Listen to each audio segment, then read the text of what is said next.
just want to tell you something. What do you want to tell me? You are my girl. The Stranger is a crime thriller that is basically about a couple having a romantic evening until they start seeing strange people in masks watching them from outside their house. Eventually they do get inside. An important part of the thriller is that the antagonist's identity is always hidden throughout the film, sometimes shown. The Stranger decides to go for never seeing their faces, which adds to the intensity, as they could literally be anyone in the film. The film also follows another main convention, which is low-key lighting. This is basically very dim lighting, and usually long shadows. They did the convention well in The Stranger, as it's just night outside and a lot of the house is lit by candlelight. Having a low amount of light adds to the tension because the viewer feels as if there could be anything hidden within the shadows, which adds effects to the tension during the film. What is it? It's my phone. Oh my God. We gotta get out of here. Then open the door, and I just want you to run, okay?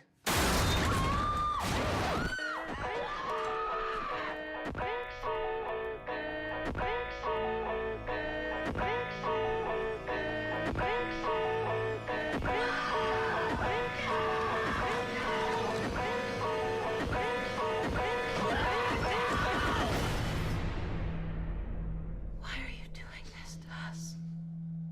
Because you were home.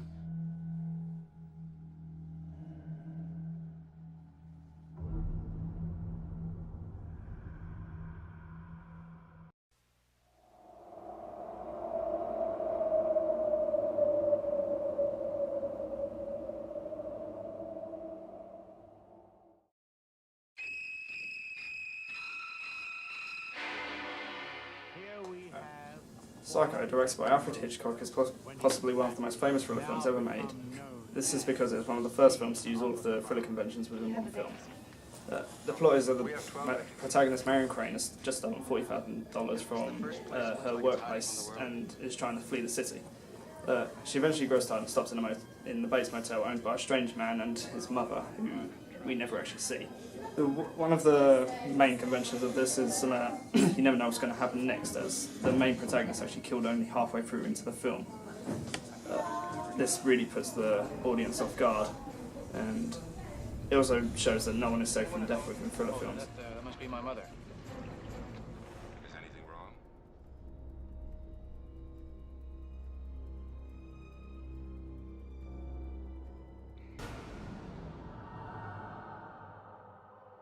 Why, she wouldn't even harm a fly.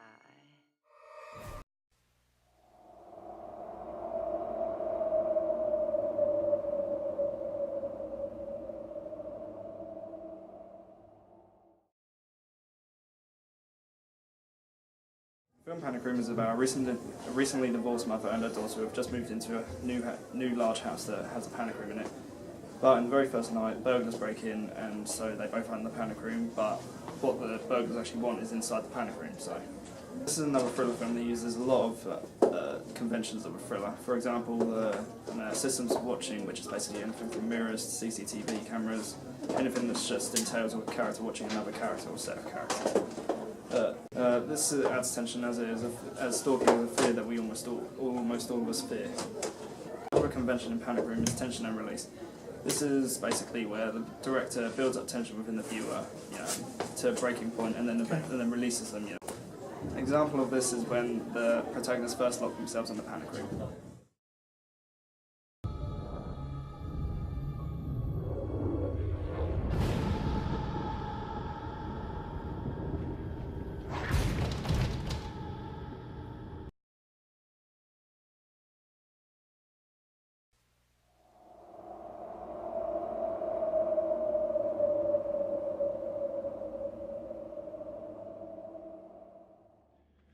Mistake. I mean, you can still use me. Just tell me how to survive. Don't say fix it, because you can't. We covered up the one mess. You made another. All right, you're right. You're right. You're absolutely right. I'm sorry. Just tell me what I have to do. I was in prison in Siberia. I spent my first winter wearing a dead man's coat. A hole in one pocket. I'd shoot these these fingers off before the frostbite could turn to gangrene. Jack Reacher is about an ex-military sniper who has been framed for the murder of several people using a sniper rifle. The antagonist scene behind me is a perfect example of the following convention. Within thrillers, as well as in action and adventures, the main antagonist is usually conventionally ugly and often used as a scar of some kind. The antagonist in Jack Reacher is no exception, as he is old and has misty white eyes. He is missing almost all of his fingers, as he had to chew them off to avoid gangrene and working in the sulphur mine. The antagonist is ugly so that he counteracts the protagonist's conventional good looks.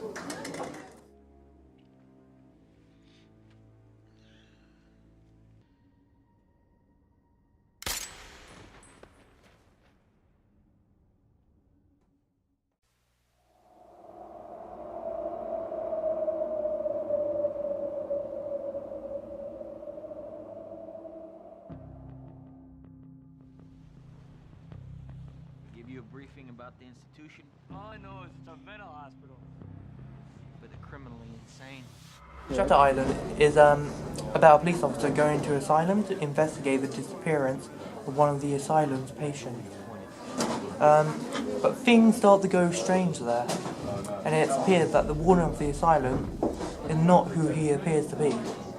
The film involves a very large twist ending that turns everything around and changes the viewer's whole perspective of the film. Twist endings link slightly to the film, taking unexpected turns, as a twist ending is basically an unexpected turn at the very end of the film, something that you was not expecting to happen. Maybe you had a different idea what was going to happen.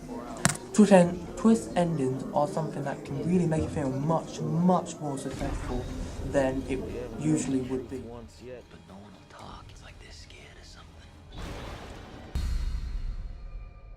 Wouldn't you agree? When you see a monster, you must stop it.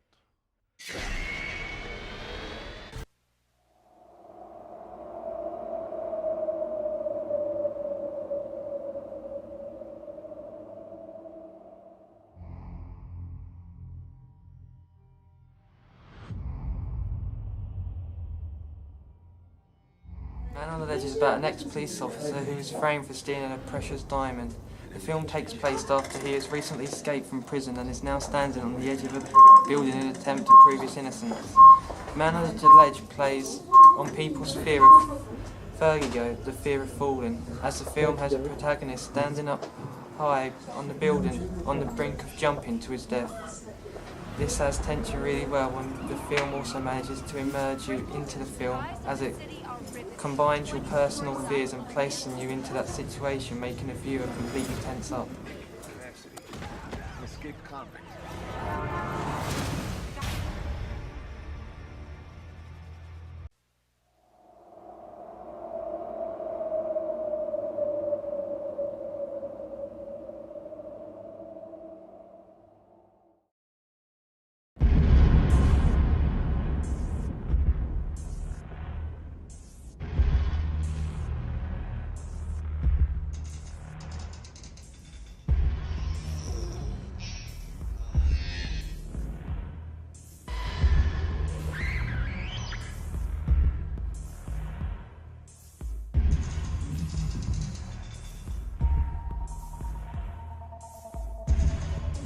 For our 7th clip, we are conveniently talking about the film Seven.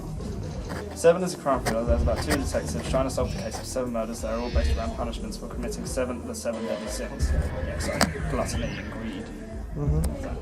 The film does a good job of using really creepy music that involves very cringe-worthy sounds. For example, the metal scraping sounds in the opening sequence see behind me. Finally, thriller films usually involve realistic settings, as this will help to fully immerse you into the film setting.